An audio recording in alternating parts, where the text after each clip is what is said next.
Cool. So this is the NWC Show, episode 28, and if you'd like to introduce yourself. What's poppin', gamers? I'm Ian Skinner. I'm a professional wrestler from Scotland. Although you wouldn't think with the accent, because I'm not Scottish, which is, I'm sure that's probably like right when you're listening, like, oh, where are you from? Because I get that all the time, especially in Glasgow. I think Glaswegian taxi drivers have the best way of making you feel kind of like asking a question, but also making you feel uncomfortable at the same time. Rather than asking, oh, where's your accent from? They say, you know, Faye here. That was a horrific Glaswegian accent, but you're not from here. I'm like, you got me, mate. Just take me where I want, okay?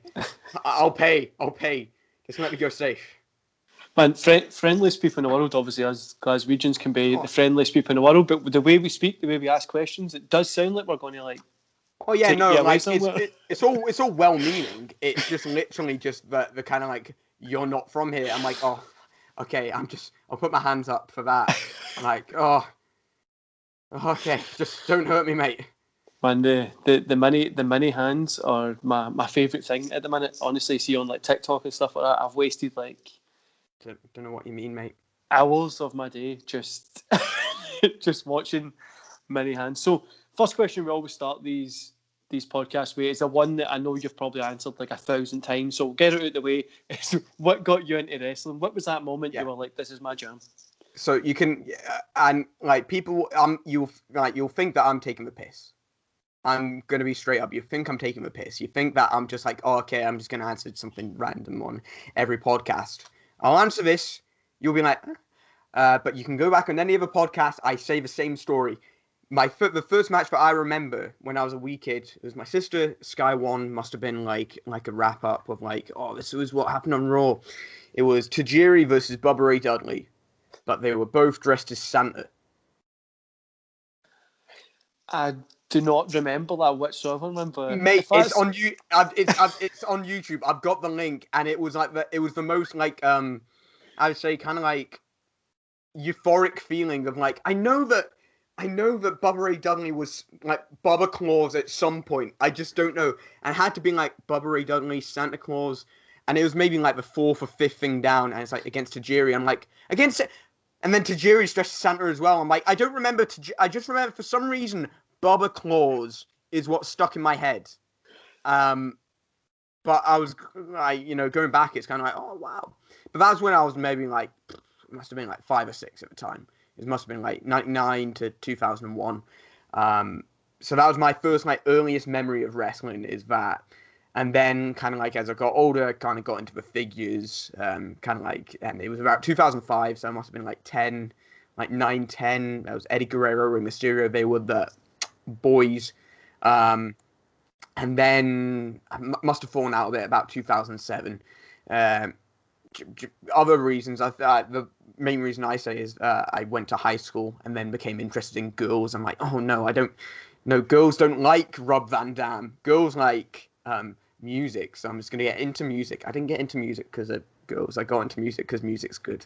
But yeah, I fell out of it. And then when I was about 17, 18, my mate lived in Glasgow. I was going around to his because I had a uni interview, I think they're called. It's been so long, like a uni interview. And he's like, oh, I've got tickets to a show. Do you want to come with? I'm like, oh, the ABC, hell yeah.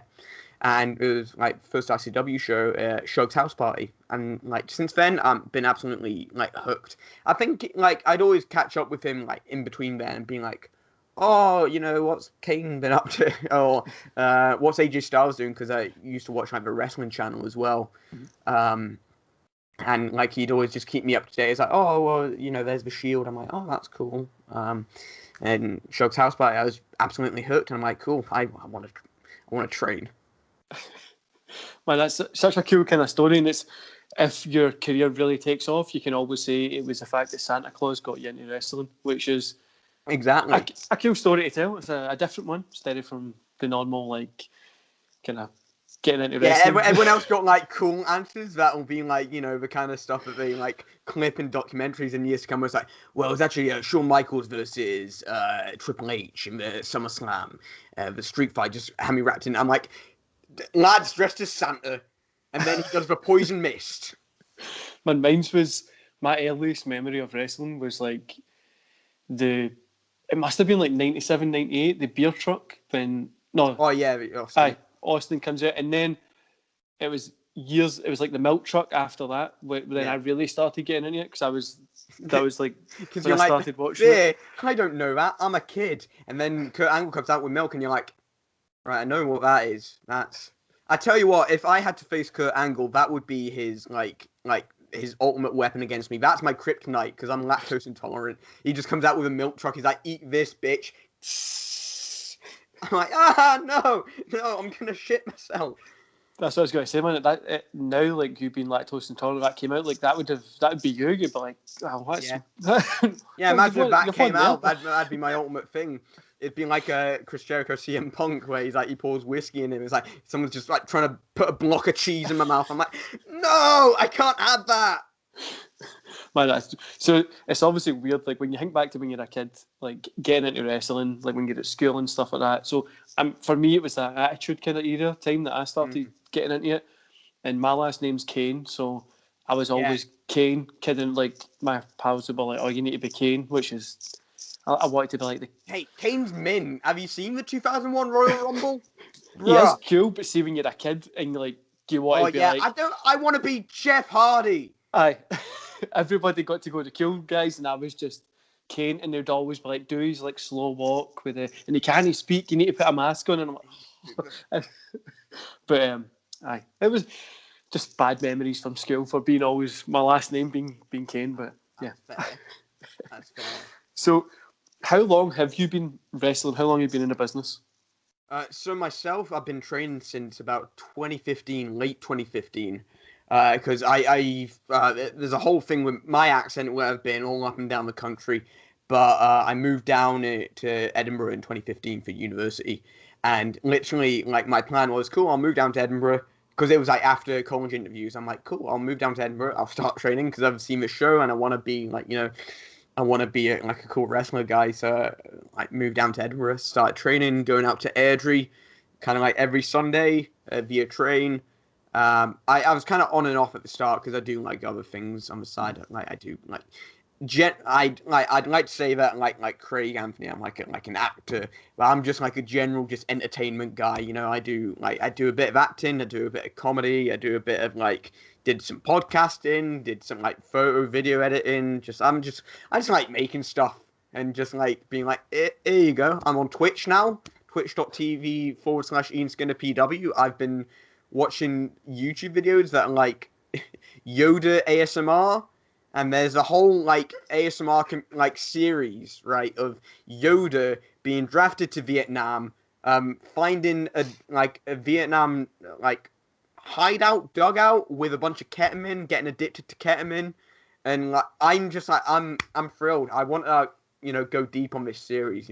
Some people want let me do a podcast about One Division. I'm like, no, let me do a Twitch stream about Yoda, Vietnam, and ketamine. Well, it does sound like something that could happen in Glasgow, to be honest with you. Like, Yoda, ketamine situation in Glasgow could happen, but no. I've started Twitch as well, and I've been trying to get something different to do, because I'm like, obviously it's a wrestling channel, wrestling reviews. I'm like, do I sit down and watch wrestling, or do I let people into my weird sense of humour? Then I says that to my partner, and she was like, maybe a couple of more years, let people want me, because I have a Glaswegian sense of humour. You'll know what that is when I say that.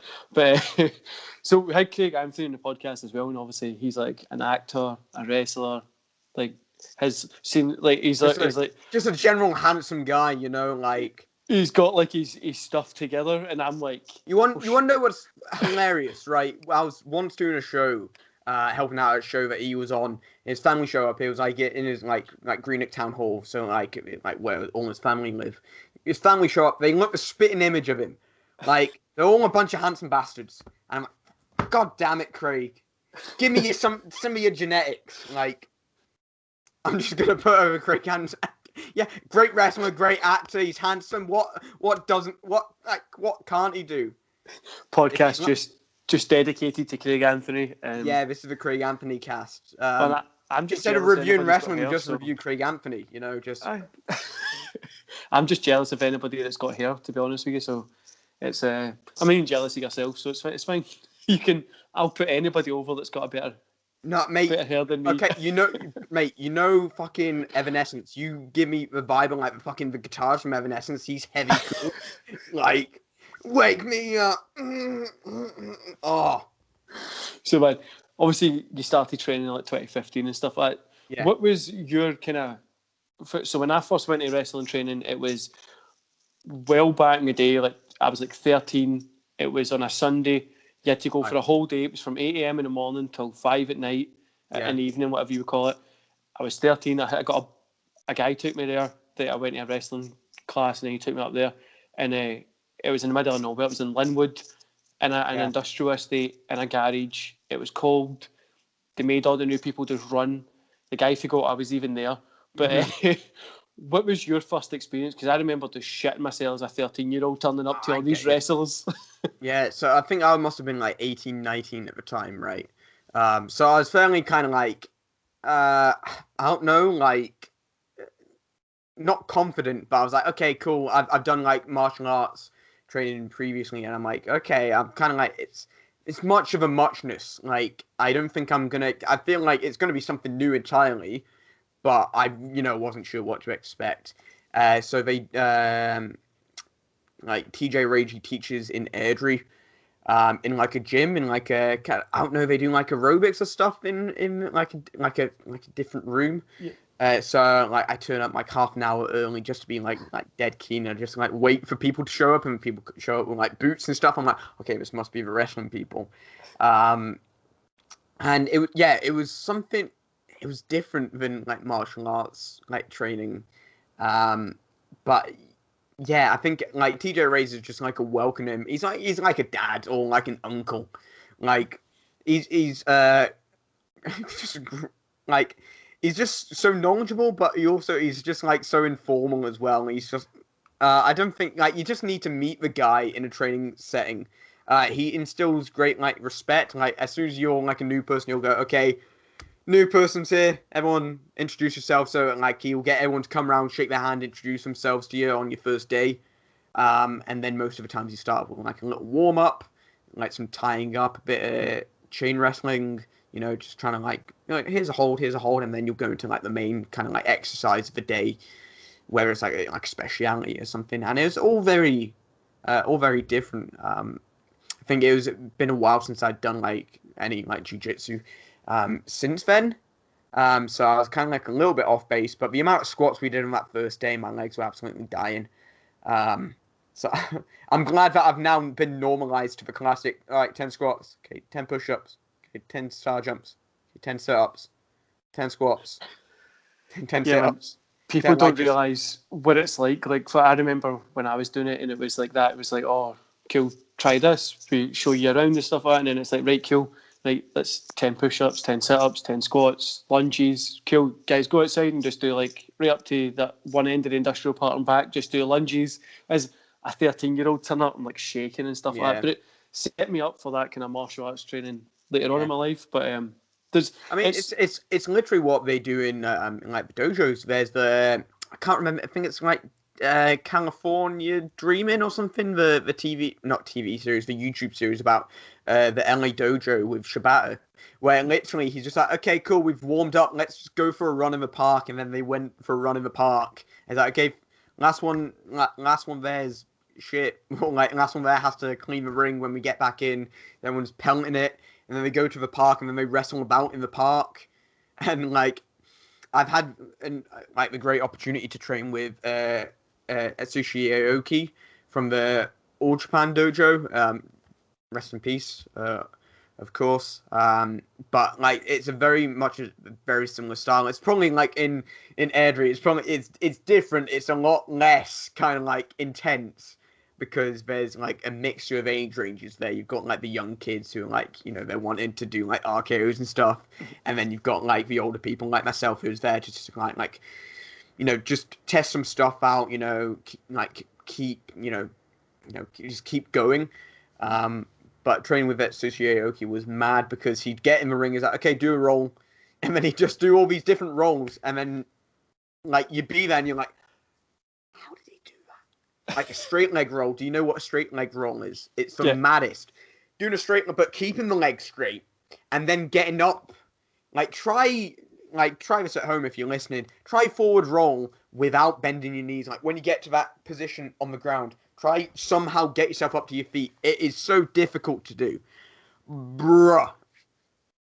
Man, if people haven't tried that, I would recommend you do it, but maybe put some pillows down and stuff like that as well, just to make sure you don't hurt yourself. Even parks are no, no, at this time of year as well, with like the rain, hail, all that kind of stuff. Maybe wait till the summer. No, do it Rocky style.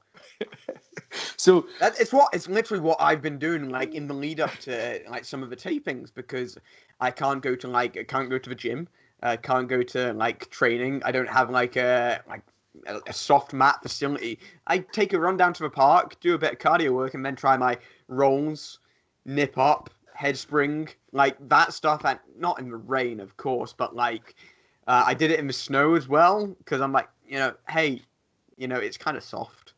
But yeah, it's certainly try it. But the classic thing with wrestling is don't try it at home. So I wouldn't recommend doing it, but I'd try do a forward roll, but try not bend your legs when you're trying to get up. You will be challenged, certainly. And just in case anybody hurts themselves, we don't recommend you try this.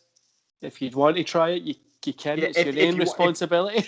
And if you do it, tag us on Twitter, send the video, because I still need to work out how to do it. So like if you do it and you video it, just give me some pointers, and then we'll get cooking with gas. We'll get the ball rolling. And so how weird has it been doing like seeing yourself on like the WWE network and stuff like that? Because if it was me, I'd have myself on. If you've watched any shows, I've probably says this to every ICW guy, I would literally have it on in the background. If like when your friends are allowed in and stuff like that, I'd be like on the background, just like pointing at it, like I'm on the TV, me right there, tagging them in it, signing them up to the W network, sending it to them. How's it been for you? Have you just been kind of surreal being on like the network? Yeah, I still don't believe it to some extent.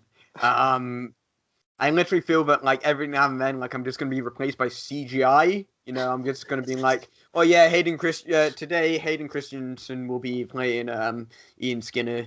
I'm like, and I'd be okay. I'd be like, oh, fair enough. Yeah, it's still mad, especially when like you put so much kind of like time and thought into this one match, and usually like I don't know if like if everyone else does this as well, but you want to get like your match footage. You film your match. Then after the match, I'm immediately on the footage, and I'm like, cool, I need to critique myself right away, take some notes, and then I just keep coming back to the match in like different periods, just like, how do I feel about it? With this, I've not been able to do that. So like I do a match, and then have to wait a couple months, being like, oh, it's on the network now, and then view it, and I'm like, oh, I don't remember doing that. Wait a minute, why did I wear those shorts? Or and then there's some things you do remember, and you're like, okay, how did that look? Did that look like? There's some things where you're like, oh, I guess that was fine. It felt a bit weird at the front when I first did it, but now it looks all right. It's on it's on TV.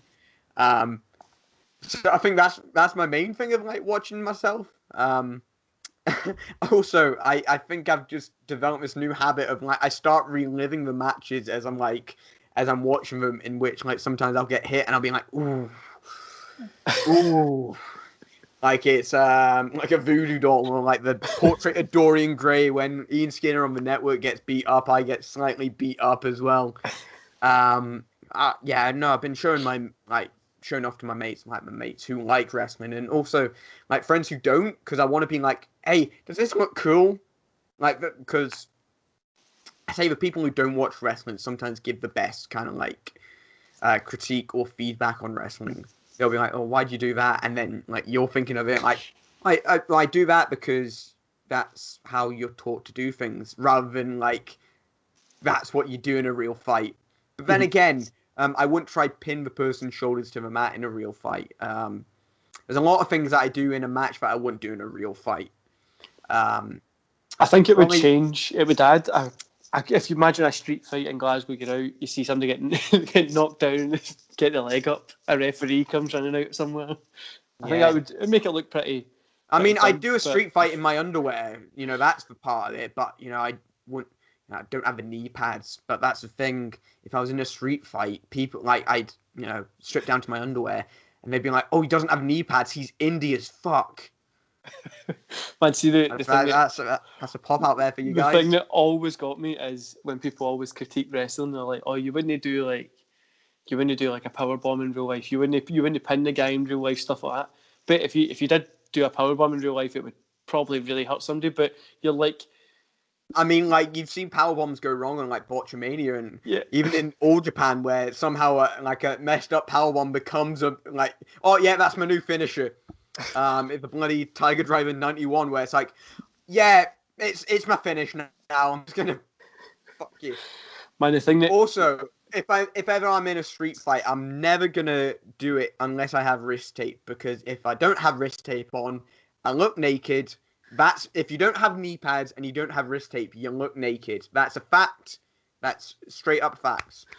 That's what I was going to say, man. So see, like, nobody says like anything about the fact that you're in two women in the ring with barely anything on, wrist tape, knee pads, pants, tights, and it's like that's you getting like you wouldn't do a power bomb in real life, but you're not picking up on you're just wearing like pants in the ring. You're forgetting about that bit. Yeah, well, here's the thing. Okay, scientific experiment. Wrist tape makes you look not naked. It's fact. It's a simplified fact. That's a hill I am willing to die upon. Find me a wrestler who doesn't wear wrist tape and looks fully clothed. Unless they wear knee pads. If it's no knee pads and wrist tape, you look clothed. No knee pads and no wrist tape, naked. Fact. I agree on that as well, man. I don't think you can. It needs to be obviously if you don't have knee pads. I'm like that meme. Change my mind. Change my mind. I'm dying on this hill. So obviously you've been in wrestling for a little bit of time. Where do you see yourself being in the next 10 years? Like your kind of style. I love watching your kind of stuff. I honestly, I'm not going to lie. I'm not going to blow smoke up your ass. I've only discovered you in the past 6 weeks, which because starting this podcast, the reason I really started it was to get back into Scottish wrestling. Because back in the day, I broke my neck and I decided, I wasn't able to wrestle anymore, and I went in a big huff with wrestling. Then when I got back in, only started watching WWE and stuff. I was like, Scottish wrestling doesn't love me. I'm not going to love them. So over the past year, when I started the show, I've been getting back into watching ICW, Discovery, UK wrestling. Then I discovered yourself 6 weeks ago, just going through YouTube, and I was like, I need to get this guy in the podcast because he looks great. But where do you see yourself in 10 years? I think you've got the potential to be like NXT. I wouldn't, maybe no WWE at the moment because the way their storytelling is, but NXT UK, maybe AEW or in Japan, you would suit 100% over there. Yeah, no, I think Japan is my ultimate goal because that's where I was a wrestling fan for the stuff when I was younger, when I was a kid, kind of the stuff that got me back into it, with the Shield, Seth Rollins, and that. I'm gonna go on a quick side tangent and then come back to this point. So, I'm just talking about going to Japan. I was mystified. It must have been Night of Champions 2014 or 2015 when Cesaro did a Tiger Bomb. That's the first time I'd seen someone do a move from a wrestling game in real life, and he did it on Sheamus. That's just mint. But yeah, the moment that I fell in love and kind of became my heart expanded in a Grinch style thing was watching Katsuyori Shibata versus Tomohiro Ishii, because I was watching the Wrestle Kingdom that year for AJ Styles, guy I used to watch on Wrestling Channel back in the day.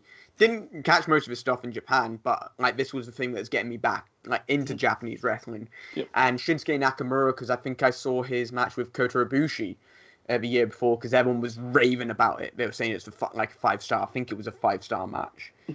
So I was like, oh, I need to watch this match. And the match right before, Shibata versus Ishii, and as soon as this, like, I was probably eating like meatballs or something, like waiting for like, oh, this like the matches have been fun and cool.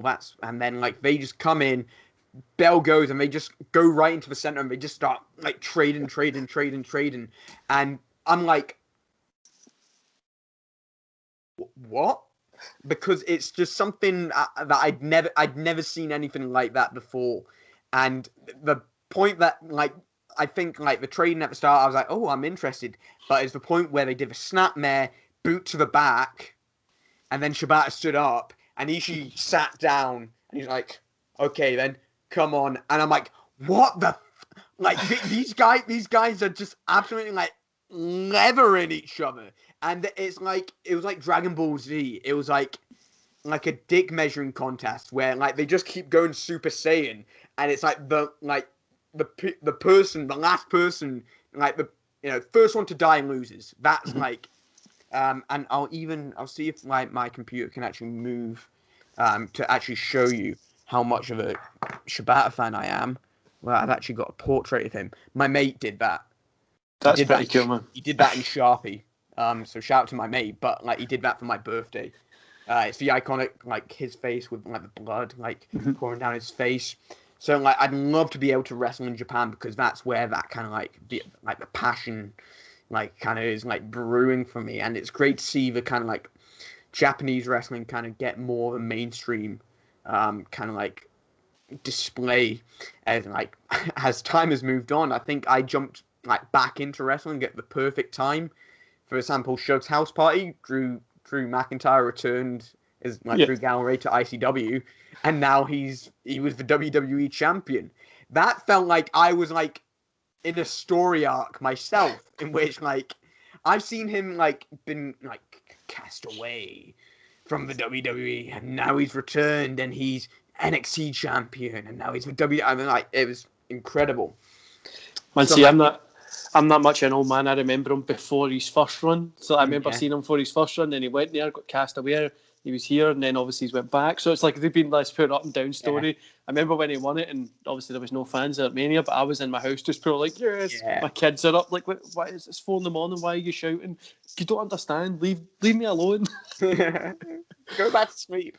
But so like, yeah, in 10 years' time, I'd love to be wrestling in Japan. I'd love to be a part of like, I'd say like the monumental kind of like things I want to do in my future. I'd love to do a PWG show. Because I think they're kind of like their relationship with their fan base and their audience is something unlike any other kind of like promotion out there right now. Because I think a lot of their fan base, like, it's like a community wrestling show where like the fans are there to have a good time. They're not there to see wrestling. They're there to see wrestlers have fun, and that seems to be what the PWG kind of like mantra is, in which it's like it's a wrestling show for wrestlers by wrestlers. Because you'll see some things there that, like, some of it's, like, maybe corny, some of it's maybe just, like, too over the top, but it's stuff that, like, you may not see in any other, like, the triple shooting star, like, that, like, it was, like, Young Bucks versus, like, Ricochet and that. The triple shooting star, like, there's no way that could be set up in any other promotion. Also, like, wrestling in Japan, Best of Super Juniors, in like All Japan, in Noah, in DDT. There's so many great Japanese companies right now doing tremendous things. I tell you what, I'd love to do Choco Pro. I'd love to let wrestle in that little room on the mats for Choco Pro. That would be mint. Because I'm like seeing like the fun that Chris Brooks is having there right now. Obviously, it'd be great to wrestle for NXT like UK or NXT in the States.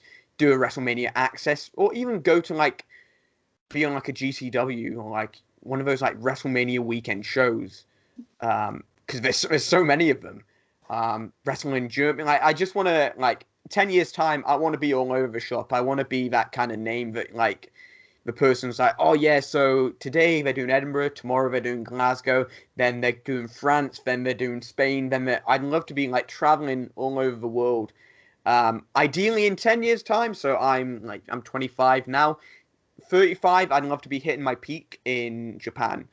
Doing Kurikan Hole on the reg. That would be the dream in 10 years. 5 years time, yeah, I'd say 5 years time, I want to be all over the shop. 10 years time, I want to be in Japan doing my best. Yeah, man, I think that definitely that Japanese style and your style, just like, it's so similar. They gel really well. And that's one of the reasons. So I used to be big into Japanese wrestling, kind of fell away from it. And then I got back into it round about that AJ kind of time when he was there. Because the reason it got me into Japanese wrestling was my first match, that kind of moment when I was like, yeah, I'm going to be a professional wrestler, was AJ Styles versus Christopher Daniels and Samoa Joe. The minute I saw that, I was like, mate. I'm going to be a professional wrestler. And then just at that point, I started discovering the old ECW stuff with like Sabu, Rob Van Dam, these guys just doing like really cool stuff. And I was like, this is for me. And which Speaking of like ECW and Japanese wrestling and the kind of correlation, Masato Tanaka still wrestles. That's how. What a guy, man. The like some of the like filthy stuff that he's not filthy stuff, but like some of the kind of like the moves he's taken, and you're like, like I don't know how he does it, but he's made of steel. Yeah, man. Some of the stuff that you see him take, you're like, how? Like that must. He's built different. Yeah.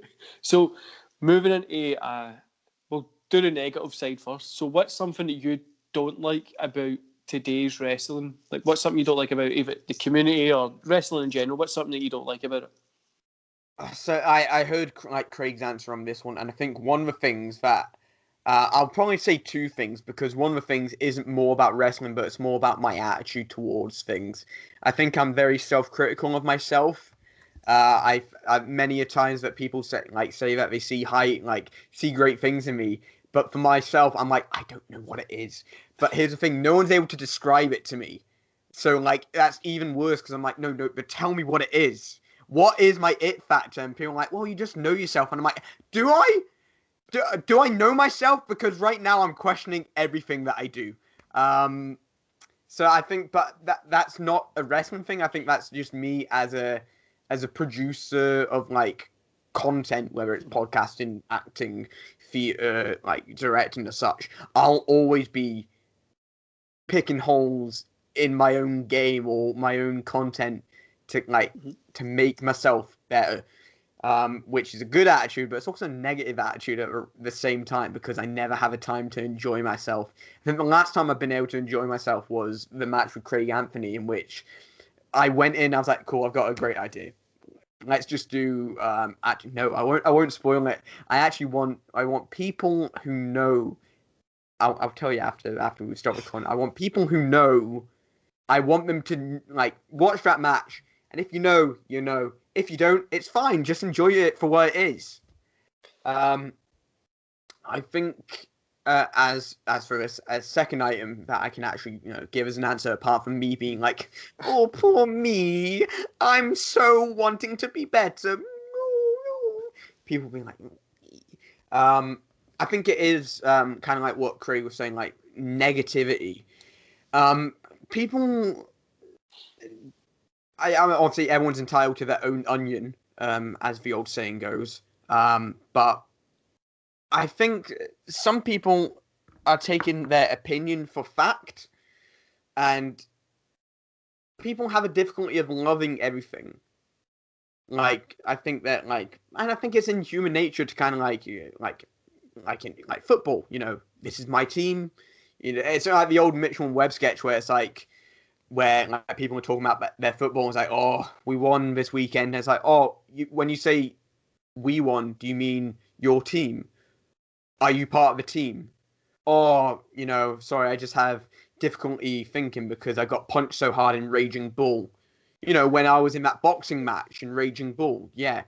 I think people get onto that mentality in regards to like wrestling companies, and they'll look for any reason at all to post their take on Twitter. And I know Twitter is the kind of thing where it's like, well, if you don't like it, then unfollow it.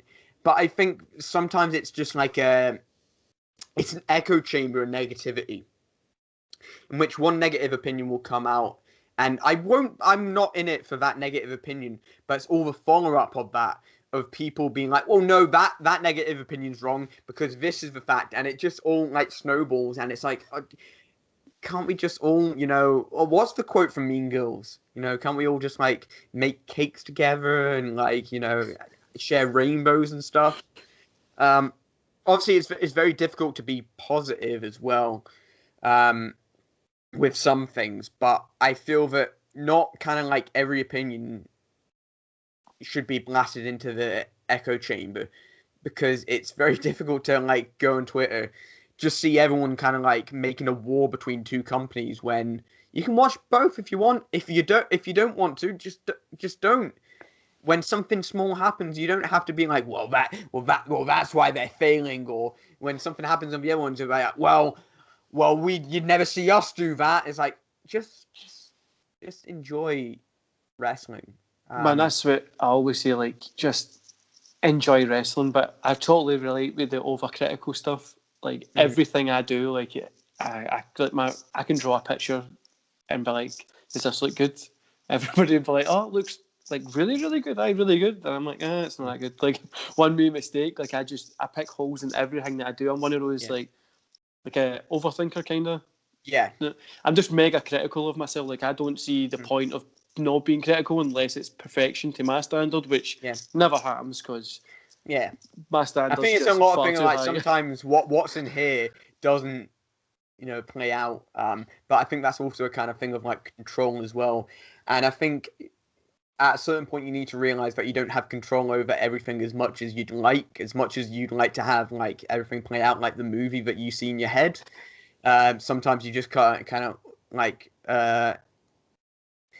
what's the like let bygones be bygones, or like let it be, which is also it's hypocritical of me to say, to be like, well, let it be, when I've literally just gone on a rant about like I don't like what I see on Twitter. So I think as well, I need to be perfectly clear with anyone who's watching this: post what you like on Twitter, but don't let it turn into like a vacuum of negativity, because negativity breeds negativity. What's the classic thing of like, hate leads to anger leads to something leads to suffering. I think a ketamine addict once said that. I don't know. But so I like what you're saying about Twitter and stuff like that as well. I just think everybody, like, good conversations are like, you could like something, I might not like it, and then I tell you why I don't like it, you tell me why you like it, but you can find common ground. Like, it's fine to not like whatever. You don't need to like everything. Like, sometimes when you're on Twitter or any kind of social media at the minute, it feels like if you go, oh, red's my favourite colour, somebody, but like, how dare you like red? Do you know what red means? You're like, what are you talking about? It's just, I like this red t-shirt.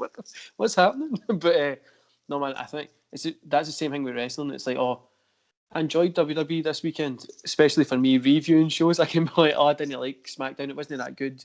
I like 2 parts of it, and then people will just be like, you're not a wrestling fan if you didn't like SmackDown, it's the best show of the week. And I'm like, I said I didn't like it. I don't.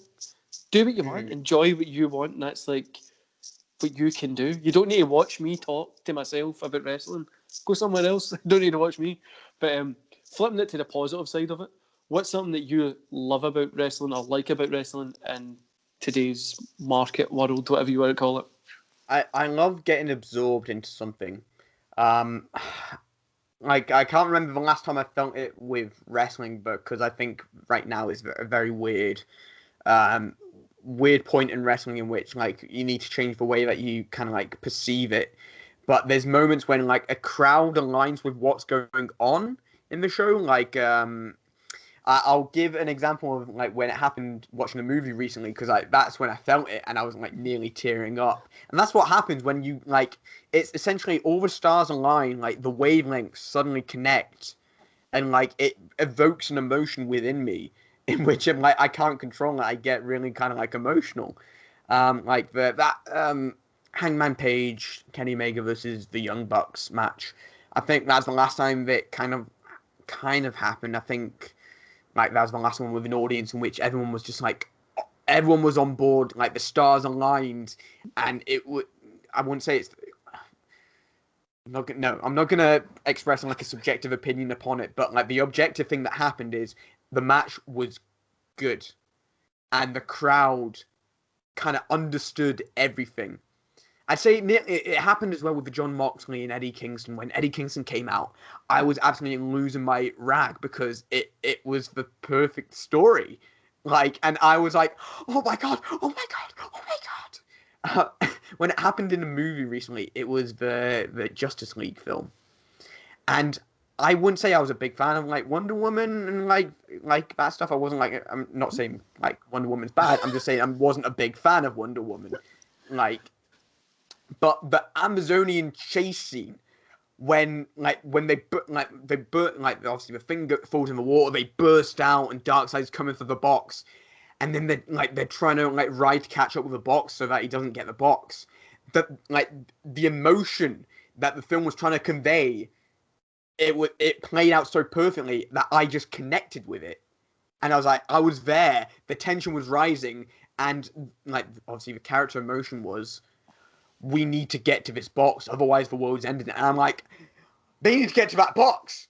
That's the kind of stuff that you want to see in wrestling, like. And I think there's just so many moments in wrestling where like the stars will align, the performance will match up with like the intention, and you'll be able to read it like a book. It's all about those like little moments, you know.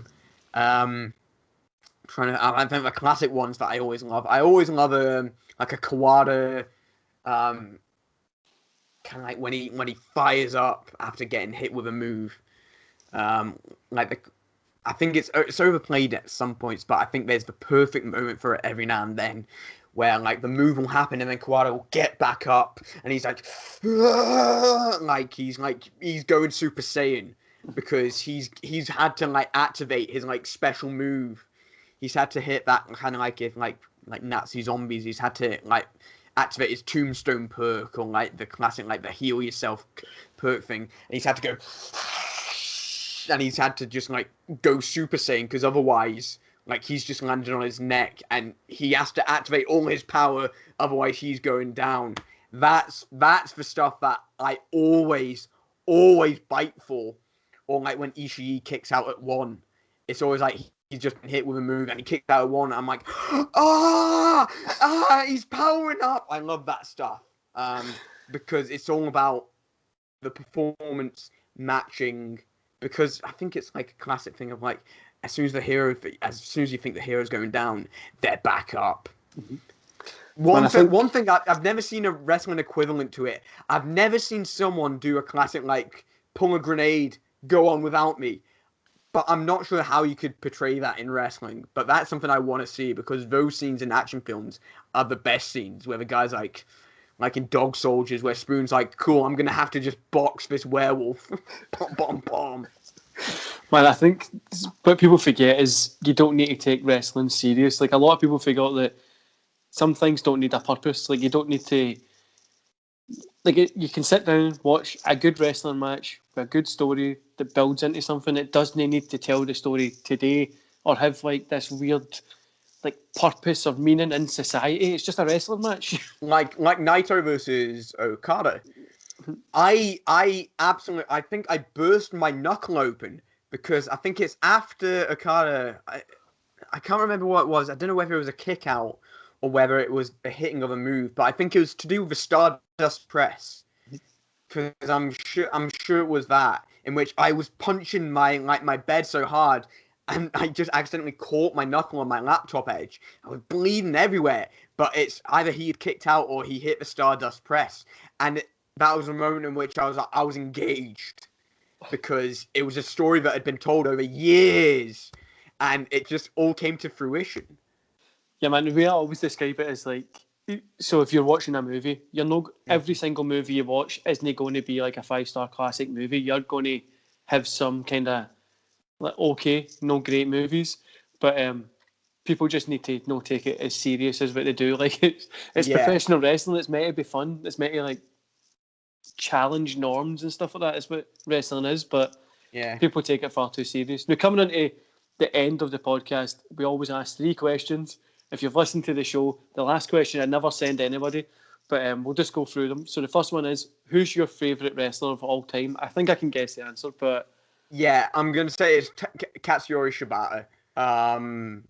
I think if he was still wrestling right now, I don't know if it'd be a different answer, but it's the fact that he's kind of like, he went out on his shield, literally. I think he's done the go on without me like grenade thing because he put 120% into like that match with Okada, and obviously like he's in poor health like because of it, which is good from a standpoint like from as a wrestler. I'm like, okay, it was silly, but as a fan, like I keep going back to that match.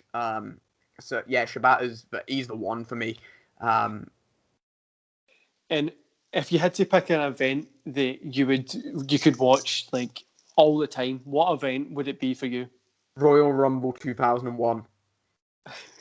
Because that was the video that my mate had, and that was maybe the first pay-per-view that I watched fully, because like we'd go around a sleepover, and that's the thing, we'd watch it every time because it's a Rumble. I think the card is like set out fairly well. All the matches just absolutely hit. And that Rumble, I always I obviously I've now watched it to the point in which I know who wins the Rumble, but every time I always absolutely bite for like The Rock and Stone Cold, and I'm always like, oh, The Rock's getting I thought The Rock won this one. Then it's like Kane and Stone Cold. I'm like, does Kane win this? And then Stone Cold wins in the end. That Rumble is great, especially the bit with Taz when Taz comes out and he's like nearly crying, and then he just gets taken out.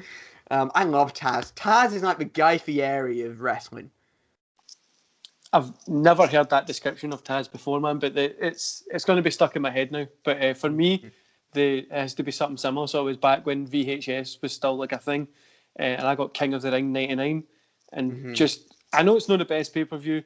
The matches are okay for most part, but I can watch that all the time because it takes me straight back to that like 8-year-old sitting in front of the TV just watching it.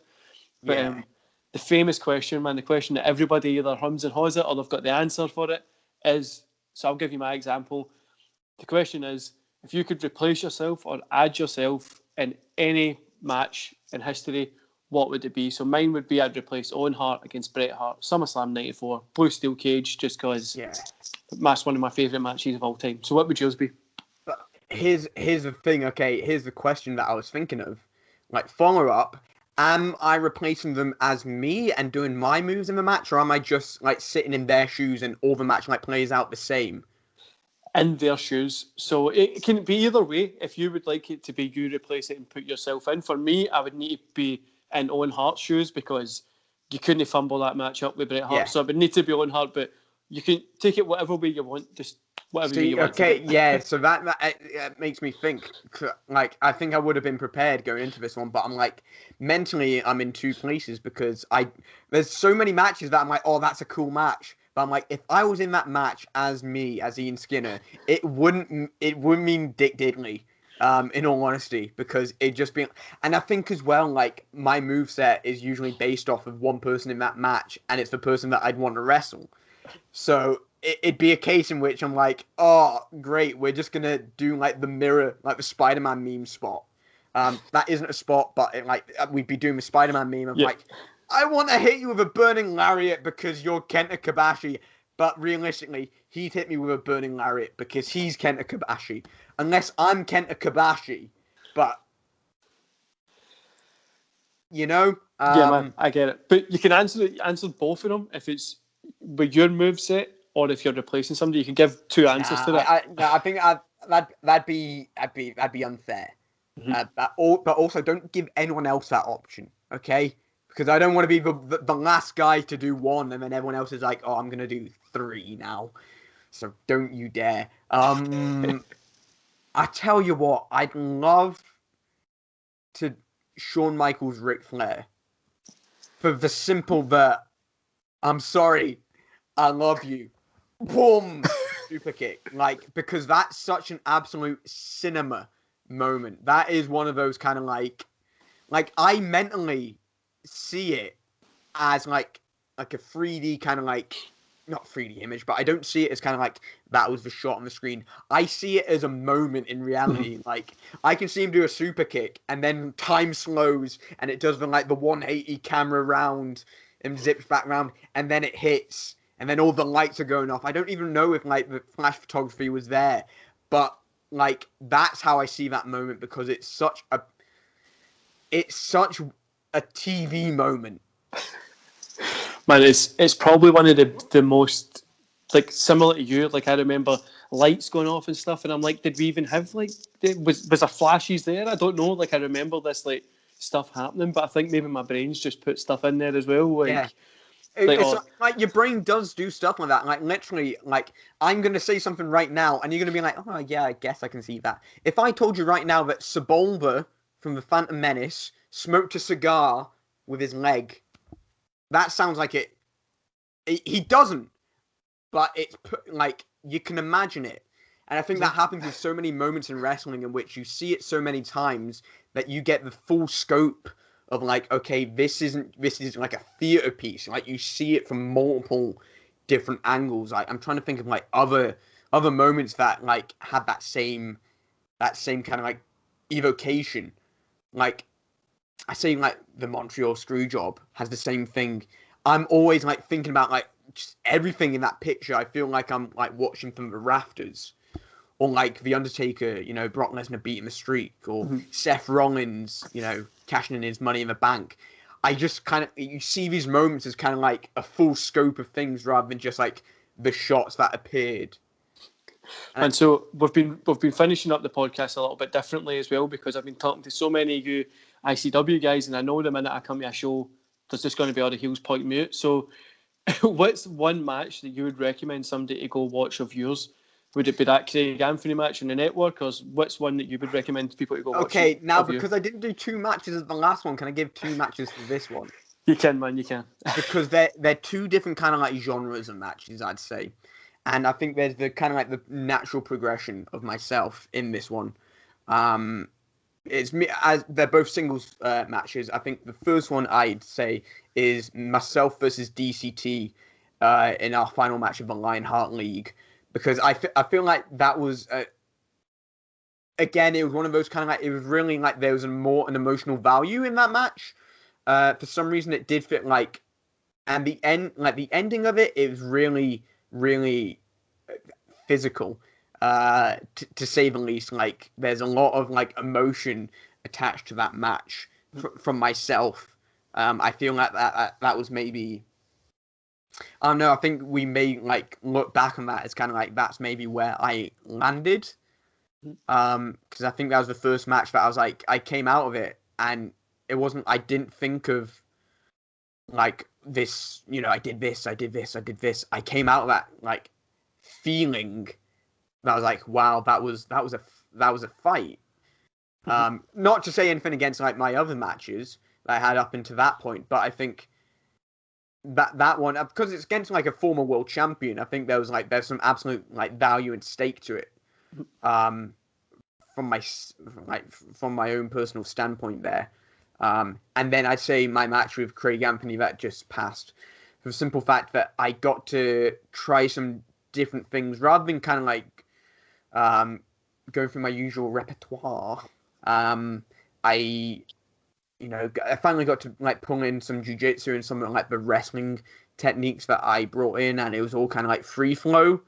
And I felt that's kind of like again I came out of that match feeling like yeah no that was it was fun, but I also felt like okay this it's feeling like an actual contest. I felt like we were actually like slugging back and forth, and then watching it back as well. I was like super happy with it. It's one of the ones that I'm like to my mates like, oh yeah, check this out because of the opening sequence as well. Really happy with the opening sequence. Really happy with the closing sequences. Really happy with the stuff in the middle. But I'm yeah. I think yeah. I would recommend people to go check you out. Like, there's a bunch of your stuff on YouTube. You obviously get on the network. If they can go into your socials, whatever. I think I'd put you up there. So I had Dean Ford on yesterday. His podcast went up tonight. This is recorded on Monday. Breaking Kayfabe for the audience out there.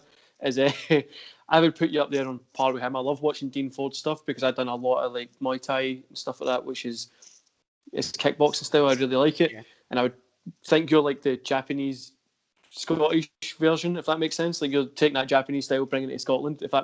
I know it's no similar, people have do like I think of Scottish Wrestling Network who said that I've got like an American indie style to me, and I'm like, that's not something I've kind of like. I've not gone. I'm going to be the American indie guy because everyone else is doing the British stuff. I've just kind of like done the stuff that I like. I guess I don't know. Yeah, and you can tell that as well when you watch it. So you can just tell like you're just happy to be out there, which is really refreshing. It's refreshing for Scottish wrestling. There's so many young guys out there, and people like my age as well that are just putting on like a insane matches at the minute. Like, I was watching one with you and Carragher the other day, and it was Krieger. Krieger, that's it. Sorry, man. I always forget how to pronounce his name because. But it's not Krieger, which is how it's meant to be said. For all the people out there who are fans of Archer.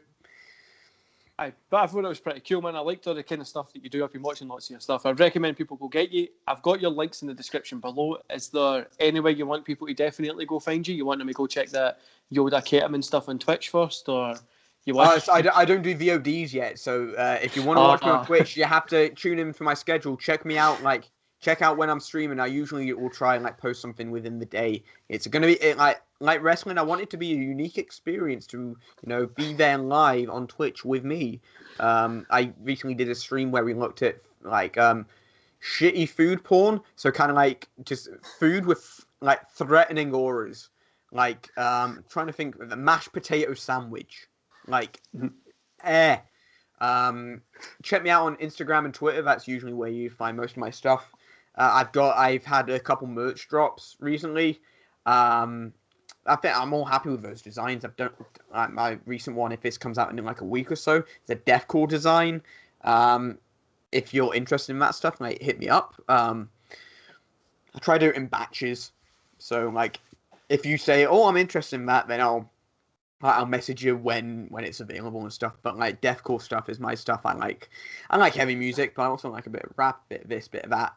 There was my recent one there was a superhero-y kind of t-shirt design. I love that one. Shout out to Dragon Sleeper. He's got their a Best of Super Junior style with Hayabusa, Jushin Liger, and Mecha Shote with their Pro Wrestling Kenta beanie. And so we'll end the podcast there. I'll tell you when this is going to go up and stuff like that after it. Thanks for your time. And if you just wait there, I'll end it.